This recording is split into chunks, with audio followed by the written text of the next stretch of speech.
presented by Fuse Entertainment.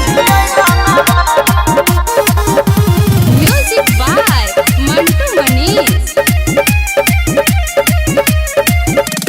हमर मजनुआ छै बड़े अपराधी, कट्टा पिस्टल खोस के घूमै छै आजादी रे सुने। हमर मजनुआ छै बड़े अपराधी, कट्टा पिस्टल खोस के घूमै छै आजादी।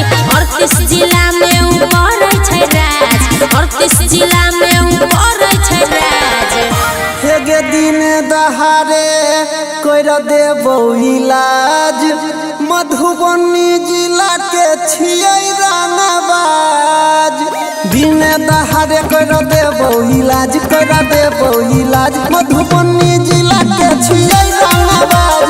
दिन दहाड़े कर देबो इलाज, कर देबो इलाज, दरभंगा जिला के छियै रानाबाज।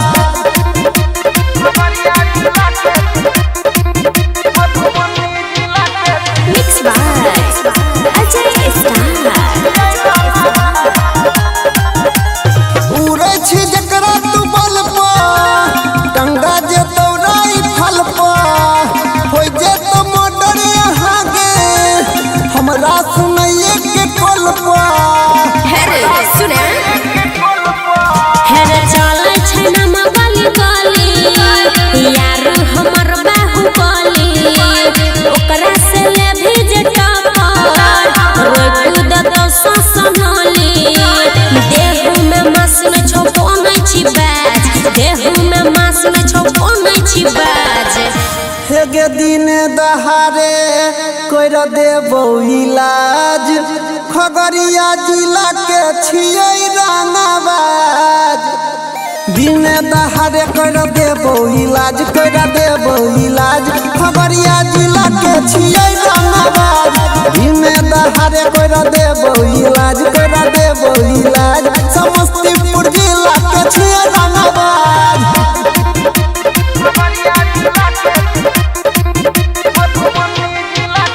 Presented by Fuse Entertainment.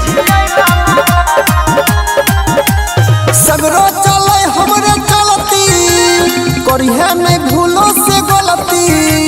पैसा न करबो इलाज, कि हेतौ नसीबो नहीं धरती। बुझला गए तो सुने हेरे पीठ पीछे जाय छही धमकी, बजबे आगे में नाही। दिल खुशया दब सोनू, मचाई देता तबाही। राजेश अनिल समझावे छियो आज, सुमन सोना समझावे छौ आज। हेगे दिन दहाड़े कर देबो इलाज, सहरसा जिला के छियै रानाबाज। दिन दहाड़े कर देबो इलाज, कर देबो इलाज, सहरसा जिला के छियै रानाबाज। दिन दहाड़े कर देबो इलाज, कर देबो इलाज, मधेपुरा जिला के छियै